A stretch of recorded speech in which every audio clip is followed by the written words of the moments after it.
सिर्फ 3 गलतियां अगर दुर्योधन नहीं करता तो महाभारत का युद्ध कौरव जीत जाते। आखिर कौन सी थी वो 3 गलतियां जो पूरे कुरुवंश को भारी पड़ गई। आप देख रहे हैं मिस्टीरियस हिंदू। तो चलिए अब करते हैं ज्ञान की बात।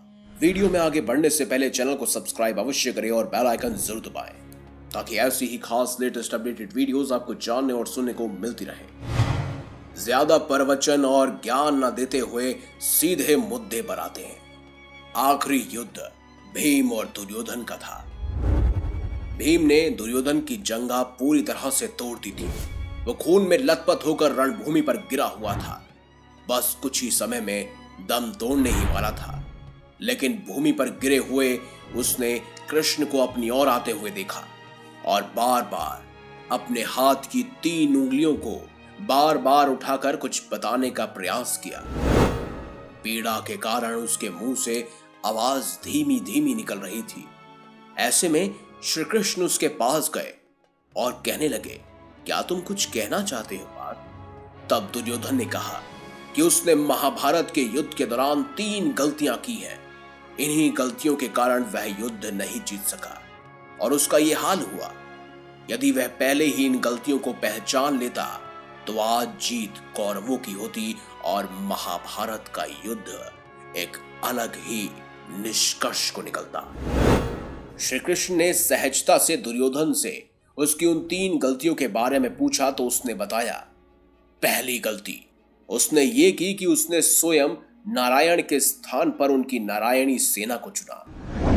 वो वाला किस्सा तो आपको याद ही होगा, जब भगवान श्री कृष्ण ने अर्जुन और दुर्योधन को विकल्प दिया था कि या तो वो भगवान श्री कृष्ण को चुन सकते हैं या तो उनकी अपरास्त नारायणी सेना।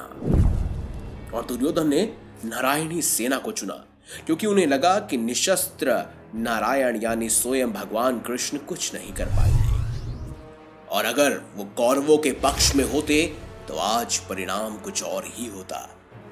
दूसरी गलती उसने ये बताई कि उसने अपनी माता के लाख कहने पर भी वो उनके सामने पेड़ के पत्तों से बना हुआ लंगोट पहन कर गया। उसकी माता ने उसे कहा था कि वह नग्न अवस्था में ही आए ताकि वह अपने संचार और अपने प्रचार द्वारा बचाई गई उस शक्ति को अपने पुत्र दुर्योधन को दे सके, जिससे वह रणभूमि में अजय हो।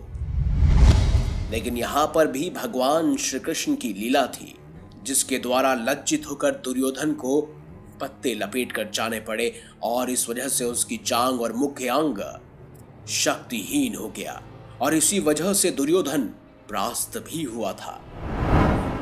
तीसरी और अंतिम गलती उसने ये की कि उसने युद्ध में आखिर में जाने की भूल की।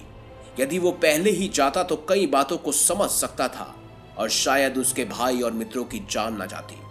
उसे यह पहले ही पता चल जाता कि उसे शुरू से लेकर अंत तक अश्वत्थामा को ही सेनापति बनाना था, लेकिन उसने ऐसा नहीं किया। अगर वो युद्ध भूमि में पहले ही उतर जाता यानी कि सबसे आगे रहता तो वह यह जान पाता कि आखिर कौन सा योद्धा कहां सही रहेगा, कहां पर वो किस योद्धा पर भारी पड़ सकता है।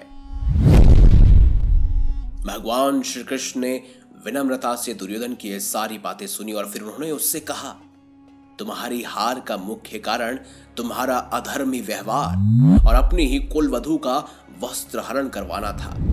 तुमने स्वयं तो अपने कार्यों से अपना भाग लिखा है दुर्योधन। श्री कृष्ण के कहने का तात्पर्य यह था कि तुम अपनी इन 3 गलतियों के कारण नहीं हारे, बल्कि तुम अधर्मी हो इसीलिए हारे। तुम अपने कुल वधू का ही वस्त्र हरण करवा रहे थे, तुम पांडवों को नीच दिखा रहे थे। तुम्हें सिर्फ और सिर्फ तुम्हारा अहंकार लेकर डूबा है, हे निर्दय सुयोधन। वीडियो आपको कैसी लगी है कमेंट बॉक्स में जरूर बताएं और अगर आपके पास भी कोई सटीक जानकारी है या आप चाहते हैं कि भविष्य में हम उन टॉपिक्स पर वीडियो बनाएं जो आप सुनना चाहते हैं तो कमेंट बॉक्स को टॉपिक से भर दीजिए। वीडियो अच्छी लगी हो तो लाइक कीजिए, चैनल को सब्सक्राइब कीजिए और देखते रहिए संपूर्ण ज्ञान का केंद्रीय बिंदु मिस्टीरियस हिंदू।